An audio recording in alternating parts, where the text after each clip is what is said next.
I just wanted to, I'm driving home from an IEP, and I wanted to do a quick video on this as quick as I could so that I didn't forget any of the details. But I just finished a meeting with a family, and they were really frustrated by the fact that they've always thought their child just had some significant emotional concerns.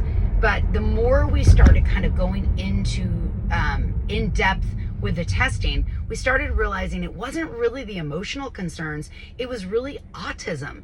And a lot of these parents, when you have higher functioning kids, or you have kids that autistic students who don't necessarily present in the same way that a lot of students do, many of them kind of get overlooked and get put in more that behavioral category, when yes, there is behaviors, and yes, it is a behavioral thing, but it really is, it's either coming from behavioral issues or it's coming from something like autism.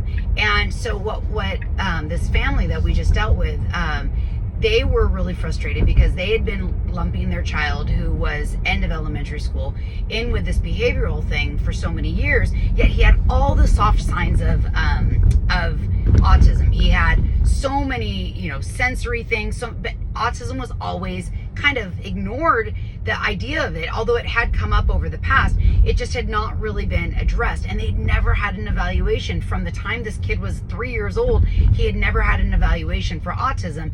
And so we ended up doing an autism evaluation, and sure enough, this kid was absolutely on the spectrum. Now, high functioning, but the difference is, with a behavioral evaluation and an autism evaluation, you are looking at what is the root of the behavior.